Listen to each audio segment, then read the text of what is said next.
Okay, everybody, major Game of Thrones spoilers here. For the last 5 seasons of Game of Thrones, we've understood the show to be a linear storyline. One thing leads to another thing, You get the idea.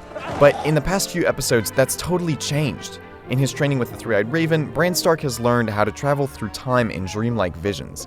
And that makes Game of Thrones one of a whole lot of works of fiction that have experimented with time travel. Scientists have debunked the idea that we'd ever be able to travel into the past, but that hasn't stopped physicists from theorizing how it would work logically. This is sort of the internet's go-to explainer on how time travel works in fiction. My name is Harrison Densmore, and I'm a graphic designer and writer. I created this infographic about 7 years ago. You can generally break down time travel in movies into one of 3 different styles. There's the multiverse timeline, the dynamic timeline, and the fixed timeline. In a multiverse timeline, there are an infinite number of parallel universes. Any time travel immediately creates a new timeline, and the traveler can do just about anything. Only that timeline is affected. Kill your grandfather, and you'll have just created a new universe where you don't exist. This is what you see with Terminator 2 and Terminator 3, Rick and Morty, Doctor Who, and the 2009 Star Trek. And then there's what he calls the dynamic timeline, where altered events in the past have a real impact on the present. Go back and try to kill your grandfather here, and you create a paradox, a logical contradiction. If you time travel to kill your grandfather, you wouldn't exist in the future to travel back in time to kill your grandfather. And you can see the idea of a dynamic timeline presented in Back to the Future. It doesn't really make sense because the traveler is returning to a present day that he wouldn't actually exist in. Then there's the fixed timeline. In a fixed timeline, when a person travels back in time, they can't change the future that they just left. This is the version that you see in The Prisoner of Azkaban. What are you doing? Saving your life.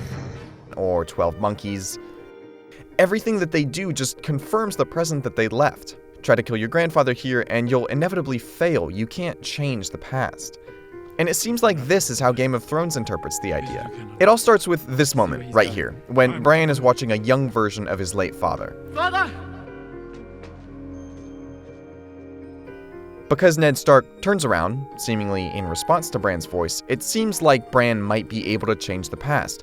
So when the Raven says this, "The past is already written, the ink is dry," it sounds like he's not telling the truth. Clearly, if Bran was able to get his father to react to his voice, then it seems like he has the power to change the past, right?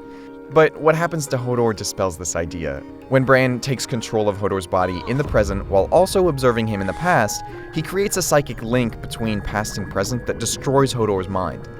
So Bran created Hodor, as we've always known him on the show. And that could mean that Bran can affect the past, but only in ways that lead to outcomes that we already see in the present. Bran's powers seem to operate in what's called a closed time-like curve in mathematical physics, and what that means is that all time travel is consistent with its starting point. Every change he creates is already true in his present world, and that's different from Back to the Future, where actions in the past produce a new, different future.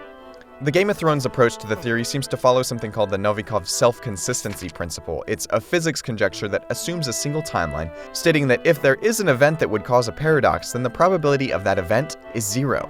In 1990, the Russian physicist Igor Dmitrievich Novikov teamed up with researchers from Caltech to write a paper in which they argued that there are no unresolvable paradoxes in the singular timeline framework. That means that no matter what a theoretical time traveler does, they could never succeed to create a situation that doesn't work logically. They would never be able to succeed in killing their grandfather, for example. And that's basically what appears to be happening in Game of Thrones. It seems like Bran can interact with the past, but only in ways that confirm the existing present reality. Unfortunately for Bran, that means that he can't change any of the bad things that have happened to him. But it opens up the possibility that he could be the source behind a lot of major events. The internet already has a lot of theories. He could turn out to be the voices in the Mad King's head, or partly responsible for the creation of the Wall itself. And that would make him the most important character in the whole story. For all we know, he could be orchestrating everything we've seen in the show so far.